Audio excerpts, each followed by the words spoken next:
Morning everybody, welcome to this morning's Facebook Live, which is instead of me doing box school assembly. I know assembly time has changed to 9 o'clock, but I decided that we could all do with a bit of a lie-in this morning, so I thought I'd do this at old assembly time of 10 o'clock.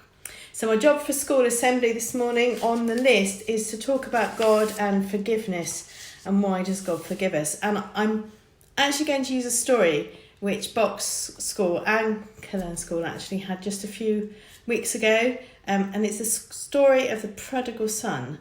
But I think this version of it tells a really good way of understanding what it means. Jesus told this story about a boy who ran away. Once upon a time there was a boy and his dad. Now one day the boy gets to thinking, maybe if I didn't have my dad around telling me what is good for me all the time, I'd be happier. He's spoiling my fun, he thinks. Does my dad really want me to be happy? Does my dad really love me? The son never thought of that before, but suddenly he doesn't know anymore. So the son goes to his father and says, Dad, I'm better off without you. I can look after myself. Just give me my share of your money. His father is sad, but he won't force his boy to stay, so he gives his son what he wants. The son takes the money and goes on a long, long journey to a far-off country, and everything's wonderful and perfect for a while. He can go wherever he wants, do whatever he wants, be whoever he wants. He is the boss. He is free. Sometimes he gets a strange, hungry, homesick feeling inside his heart.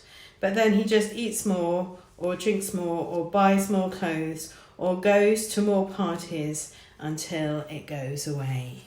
So these are the pictures. This is the father waving off the son with his big bag of things, and the son on the boat going away to a new place, and this is the son trying to forget different things and having another party. Then the next page has a pig.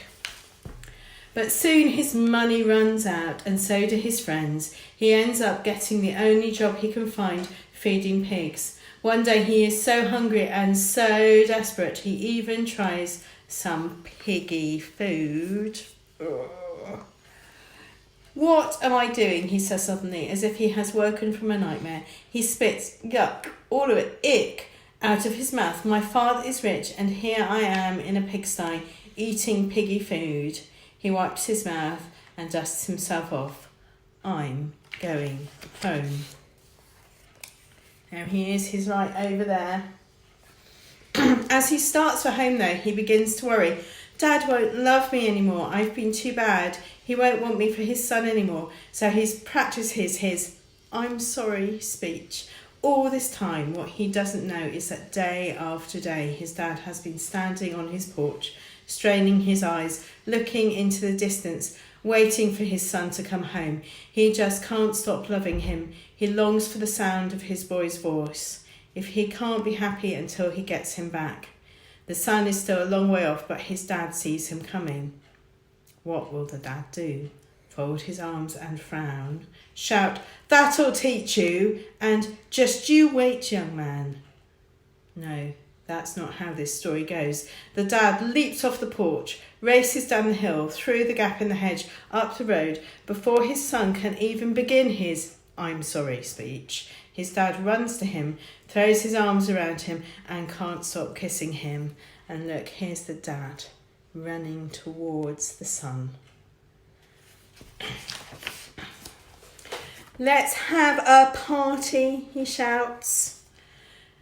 My boy's home, he ran away, I lost him, but now I have him back. Jesus told them, God is like the dad who couldn't stop loving his boy, and people are like the son who said, does my dad really want me to be happy?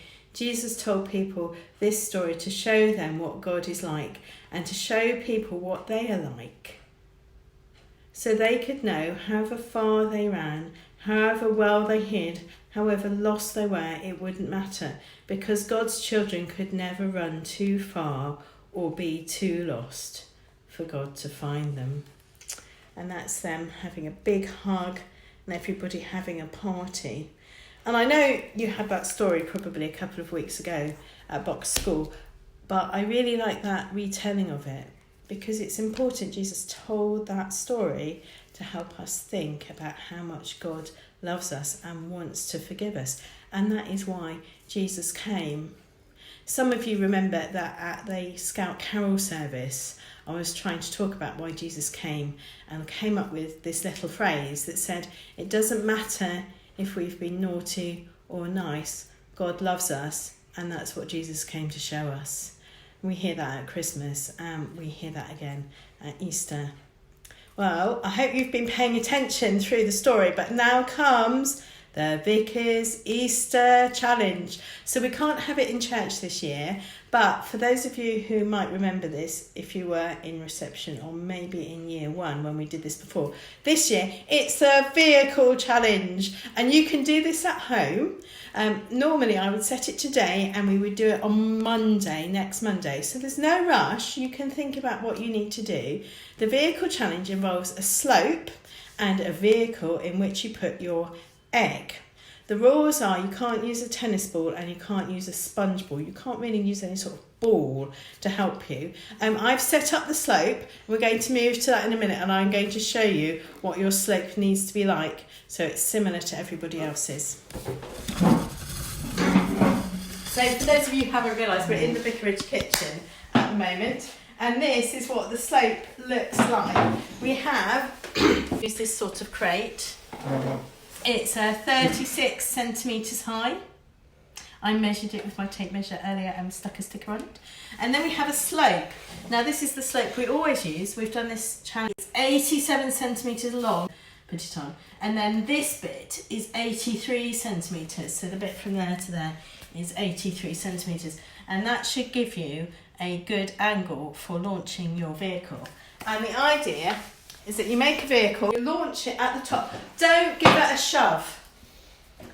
You're only supposed to let it go gently and let the energy from the slope take the vehicle. The vehicle has to have an egg. But I know some people have a vehicle ready to demonstrate this. This is Dizzy. I have taped in a cream egg. The cream egg is 42 grams. A normal egg is normally 50 grams, so up to 60 grams. So if you can't find an egg, then you need something which is about 50 grams, between 40 and 60 grams, that can be egg shaped, or a piece of Play-Doh, something like that. If you use a really light plastic egg from a toy set, it won't be heavy enough to help it go down. So anyway, we're going to launch Dizzy from the top and see how far it goes. One of the things that sometimes happens is it goes off course. So we need you to put the vehicle and see how far it goes. You see, Dizzy had a fault in that she would have lost the egg if it hadn't been sellotaped in securely and not got very far because it wasn't very stable. If you'd like to have a go at this and put your video online, that'd be great.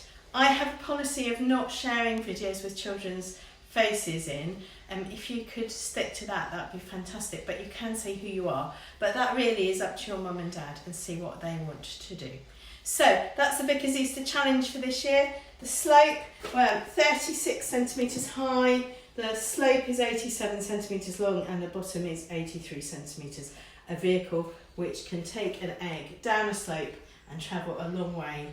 No balls, no tennis balls, no sponge balls. Let me see how you get on. Bye.